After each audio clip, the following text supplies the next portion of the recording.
एक विवाह ऐसा भी भाग 26। निकिता ऑटो में कुणाल के साथ बैठी थी। उसने कुणाल के हाथ कसकर पकड़े हुए थे। निकिता चुपचाप कुणाल को घूर रही थी। उसने मन ही मन सोचा, पता नहीं कुणाल को क्या हो गया है और सब कुछ कैसे छोड़ सकता है। मैं तो यहाँ सिर्फ उसके पैसे और प्रॉपर्टी और नाम की वजह से उसके साथ हूँ। अगर मुझे हमेशा इसी तरह रहना पड़ा तो मैं जीते जी मर जाऊंगी।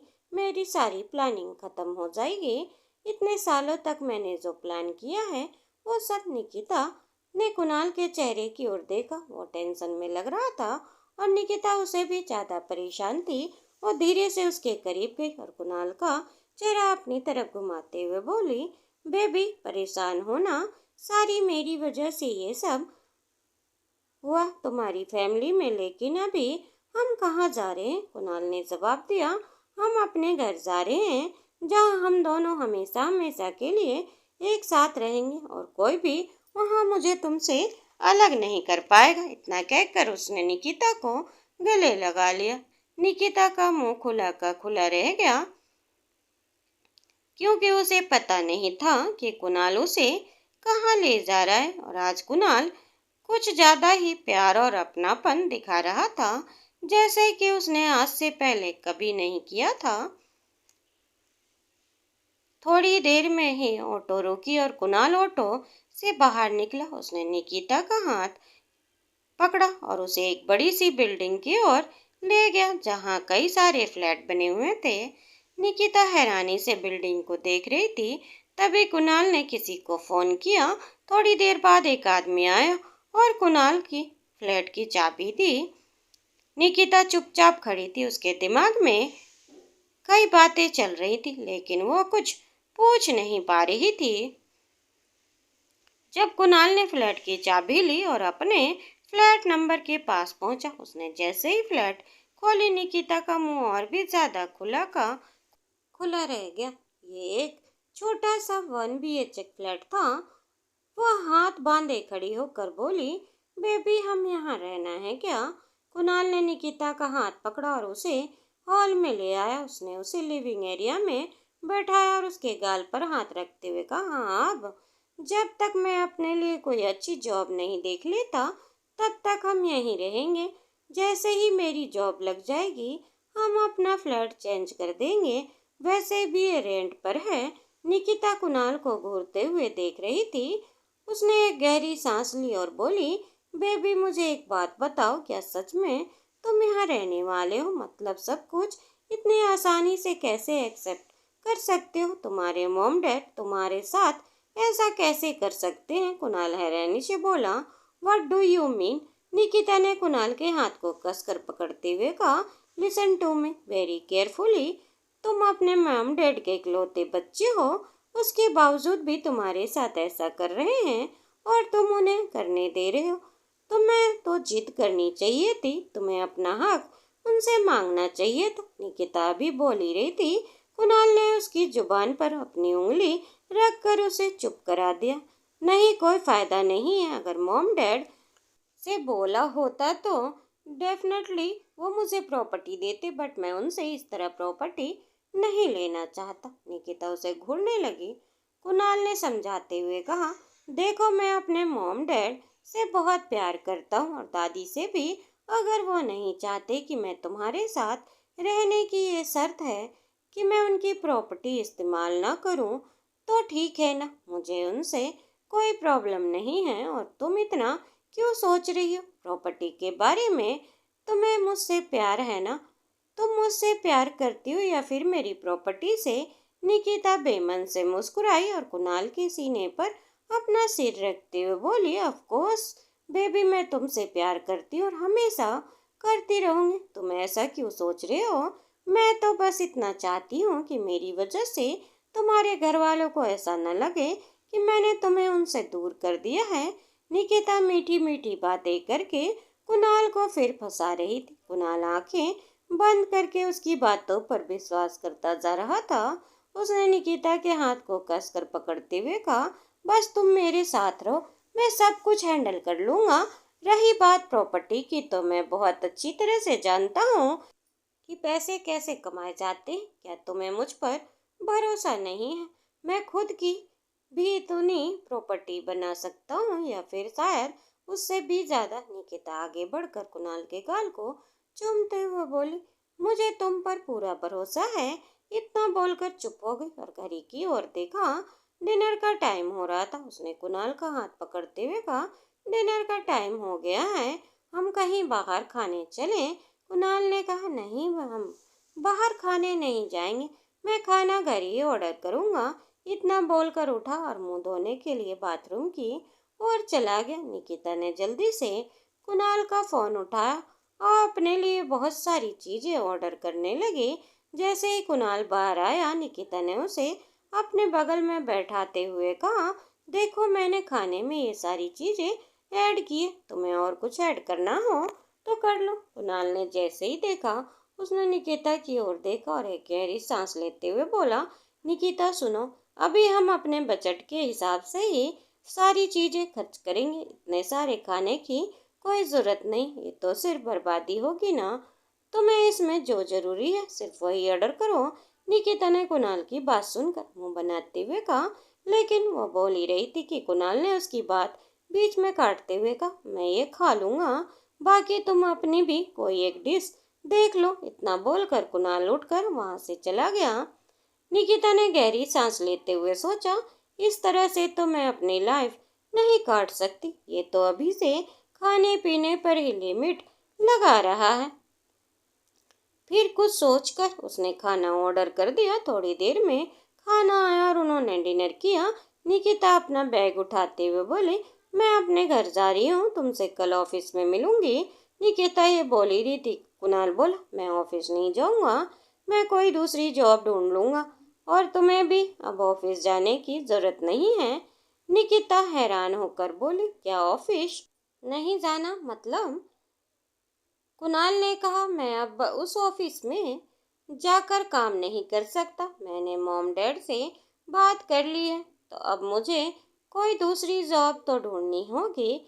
निकिता ने कुणाल की तरफ देखते हुए कहा, तो बेबी तुम मत जाओ ना, बट मुझे जाने दो, मैं इधर उधर भटक कर जॉब नहीं ढूंढ सकती।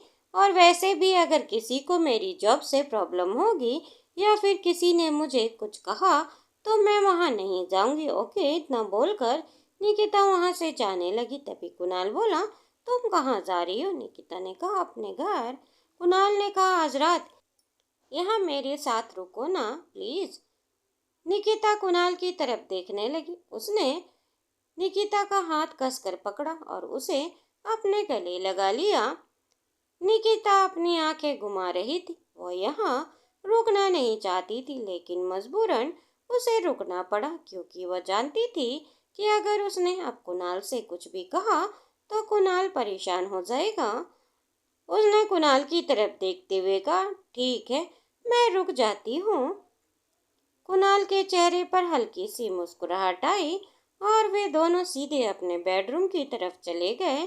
कुणाल ज्यादा स्ट्रेस में था। उसने निकिता की तरफ देखा, वो अलग ही बैठी हुई थी। उसके दिमाग में भी कई बातें चल रही थी। कुणाल उसके करीब आया तो निकिता एकदम से पीछे हट गई। उसने कहा, कुणाल देखो, अभी हमारी शादी नहीं हुई है, तो मुझे नहीं लगता हमें इस तरह एक दूसरे के क्लोज आना चाहिए। निकिता फिलहाल ऐसी कोई गलती नहीं करना चाहती थी जिसकी वजह से उसे बाद में पछताना पड़े, क्योंकि अभी कुणाल के हाथ में कुछ नहीं था और वो बहुत ही चालाक लड़की थी। कुणाल ने उसके चेहरे की तरफ देखते हुए कहा, बेबी तुम इतनी ज्यादा परेशान मत हो। रही बात हमारी शादी की, तो हम बहुत जल्द कोर्ट जाकर अपनी मैरिज को रजिस्ट्रेशन करवा लेंगे। निकिता कुणाल की बात सुनकर धीरे से मुस्कुराई। उसने चुपचाप अपना सिर हिला दिया। वह कुणाल के चेहरे की तरफ देखने लगी। कुणाल से पहले कि और कुछ बोल पाता, निकिता उसके साथ ही बैठते हुए कहा, कुणाल मैं तुमसे एक बात पूछूं? कुणाल ने हामी भरते हुए कहा, पूछो ना। निकिता बोली, तुम अपने मॉम डैड और दादी की मर्जी और परमिशन के बिना मुझसे शादी कर लोगे? कुणाल ने कहा, हाँ बिल्कुल कर लूंगा, क्योंकि मैं तुमसे प्यार करता हूँ और अब मैं अकेले नहीं रहना चाहता। मुझे तुम्हारे साथ चाहिए और अगर मैं शादी में शामिल होंगे तो मुझे खुशी होगी, लेकिन अगर वो नहीं आना चाहते तो कोई बात नहीं, मैं उन्हें मना लूँगा। और वैसे भी शादी के बाद जब हमारी फैमिली बढ़ेगी तो खुद ब खुद तुम्हें और मुझे वापस अपना लेंगे। निकिता कुणाल की ये बात सुनकर थोड़ा सा रिलैक्स हुई, लेकिन उसकी आंखें में बिल्कुल भी नींद नहीं थी। कुछ ही देर बाद कुणाल बेड पर सो चुका था। निकिता बेचैनी से इधर उधर डालते हुए कमरे से बाहर निकल गई और फिर बाहर लिविंग एरिया के सोफे पर आकर बैठ गई। उसने अपना मोबाइल फोन निकाला और किसी को कॉल करने लगी। वहीं दूसरी तरफ पूर्वी खुश थी, उसकी लाइफ धीरे धीरे पटरी पर आ रही थी। उसे एडवांस मिल चुका था, वो अपने काम को पूरा लगन से कर रही थी। पूर्वी ने अपना डिनर फिनिश किया और अपने बेड पर लेटे ही रही।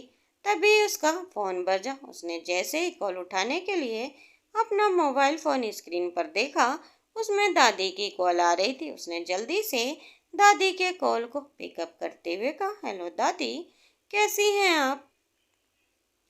दादी बड़े ही भारी मन से कहा, मैं ठीक हूँ बेटा, तुम कैसी हो? अपना ख्याल तो रख रही हो ना? पूर्वी ने कहा, हाँ दादी, बिल्कुल ठीक हूँ। आप बताइए, आपने अपना डिनर किया और दवाइयाँ ली? दादी ने कहा, हाँ दवाइयाँ ले ली मैंने और बस सोने जा रही थी।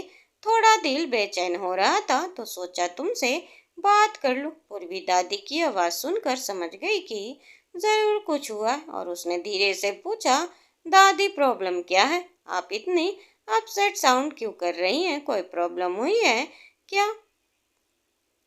दादी ने हामी भरते हुए कहा, हाँ बेटा, दरअसल यहाँ पर काफी कुछ हुआ है। कुणाल निकिता के साथ घर छोड़कर चला गया है और मैंने भी गुस्से से उसे काफी सारी बातें बोल दी। दादी पूर्वी की पूरी बात बताने लगी और पूर्वी सब सुनकर बिल्कुल चुप थी। उसे कुछ भी समझ नहीं आ रहा था कि वो आखिर इन सारी बातों का क्या जवाब दे, क्योंकि अब पूर्वी को कुणाल से कोई रिश्ता नहीं था। भले ही उसके पेट में उसका बच्चा था, बट वो इन सारी बातों से कुछ बोलना नहीं चाहती थी। उसे धीमी आवाज में कहा, दादी, मुझे ऐसा लगता है कि अगर कुणाल ये फैसला लिया है तो कुछ सोच समझ कर ही लिया होगा। वो अब बहुत मैच्योर और समझदार है और शायद टाइम आपको उनके बारे में नहीं सोचना चाहिए। बस अपना ध्यान रखिए, कुणाल अपना ख्याल खुद रख लेगा। और रही बात निकिता की, अगर वो उनके साथ खुश है तो क्या प्रॉब्लम है? दादी ने पूर्वी की बात सुनकर उसे भारी आवाज में पूछा, बेटा तुम जानती हो ना वो निकिता कैसी है? वो सिर्फ और सिर्फ कुणाल की प्रॉपर्टी के लिए उसके साथ है और अब अगर उसने कुणाल को छोड़ दिया तो मेरा कुणाल तो टूट कर बिखर जाएगा। पूर्वी ये बात सुनकर कसकर अपनी आंखें बंद करते हुए कहा, क्या आप लोगों के बोलने पर निकिता ने कुणाल को अकेला वहां से जाने दिया था या वो उसके साथ गई थी? दादी ने कहा, अभी तो वो कुणाल के साथ ही गई थी, उसने ज्यादा कुछ बोला भी नहीं। ये बात सुनकर पूर्वी थोड़ा सोचकर जवाब देते हुए कहा, तो हो सकता है दादी, शायद हम लोग निकिता को गलत समझ रहे हों। शायद उसे सच में कुणाल से प्यार हो गया हो और वो अब उसके साथ हर हालत में खुश रहना चाहती हो। दादी पूर्वी की यह बात सुनकर चुप हो गई, फिर बोली, माफ करना बेटा, मेरा दिल बेचैन हो गया रहा था। मुझे कुछ समझ नहीं आया कि मैं क्या बोल रही हूँ, इसीलिए तुम्हें बेकार की टेंशन लेने लगी। पूर्वी ने कहा, नहीं दादी, आपको इसे बोलने की जरूरत नहीं और वैसे भी आप जब चाहें तब मुझे कॉल करके बात कर सकती हैं। मुझे भी आपसे बात करके बहुत अच्छा लगता है। दादी ने पूर्वी की बात सुनी और खुश होकर बोली, ठीक है, तो फिर मैं बाद में तुम्हें बात करती हूँ, अभी मेरा सोने का टाइम हो रहा है। पूर्वी ने हामी भरी और उसने कॉल काट दिया। दादी की बातों को सोचकर पूर्वी थोड़ी सी कंफ्यूज्ड हो गई थी। उसने मन ही मन सोचा, अगर कुणाल ने ये फैसला लिया है तो अब कुणाल को पूरी तरह से प्रिपेयर होना पड़ेगा, क्योंकि अब कुणाल को समझ में आएगा आखिर स्ट्रगल होता क्या है। इतना बोलकर पूर्वी ने एक गहरी सांस ली और वो चुपचाप अपने बेड पर लेट गई। अगले दिन सुबह पूर्वी उठी और ब्रेकफास्ट किया और वो तुरंत अपनी जॉब के लिए निकल गई। वो अब अपनी जॉब को एकदम सीरियसली ले रही थी और पूरी मेहनत और लगन के साथ नए डिजाइन बनाने में लगी हुई थी। वो रोज कुछ ना कुछ नया और क्रिएटिव करना चाहती थी, जिससे कि कंपनी, उसका बॉस उससे इम्प्रेस होता रहे। वहीं दूसरी तरफ निकिता बहुत ही अनकंफर्टेबल होकर रात में वहीं लिविंग एरिया में सोफे पर सोई और अगली सुबह कुणाल के बेडरूम से अटैच वॉशरूम के अंदर ही था कि तभी डोरबेल बजी और डोरबेल के बाद एक लगातार बजती जा रही थी। कुणाल ने जैसे ही डोरबेल की आवाज सुनी, वह जल्दी जल्दी वॉशरूम से बाहर आने लगा और उसने देखा निकिता दरवाजे पर खड़ी होकर किसी से बात कर रही थी। कुणाल ने निकिता की तरफ देखते हुए कहा, कौन है? निकिता ने जैसे ही कुणाल की बात सुनी, उसने तुरंत घर का दरवाजा बंद करते हुए कहा, कोई नहीं, वो डिलीवरी वाले भैया थे, किसी और का पार्सल देने आए थे, लेकिन यहाँ पर आ गए। उन्हें ही मैं एड्रेस ठीक से बता रही थी। कुणाल को निकिता पर थोड़ा सा शक हुआ, क्योंकि वो दोनों अभी कल ही यहाँ पर शिफ्ट हुए थे। तो निकिता कैसे सही एड्रेस पता हो सकता है जो वह किसी की हेल्प करे। लेकिन फिलहाल कुणाल ने इस बारे में कुछ भी नहीं पूछा और उसी की बात पर भरोसा कर लिया। कुछ देर बाद एकदम रेडी होकर कमरे से बाहर निकल कर आया। तब निकिता ने उसका हाथ पकड़ते हुए कहा, फ्रेश हो गए तुम? आओ बैठो, भूख लगी होगी ना। इतना बोलकर वो कुणाल के प्लेट में खाना सर्व करने लगी। आज का ब्रेकफास्ट भी उसने खुद ही बनाया था। निकिता के ऐसे बिहेवियर को देखकर कुणाल को उस पर और भी ज्यादा शक होने लगा, क्योंकि वो कभी उसके इस तरह से ख्याल नहीं रखती थी। दोस्तों, उम्मीद करती हूँ आपको कहानी पसंद आई होगी। कहानी पसंद आई है तो वीडियो को लाइक, चैनल पर नए हो तो चैनल को सब्सक्राइब करना ना भूलें और हमें कमेंट करके ज़रूर बताएं आपको कहानी कैसी लगी।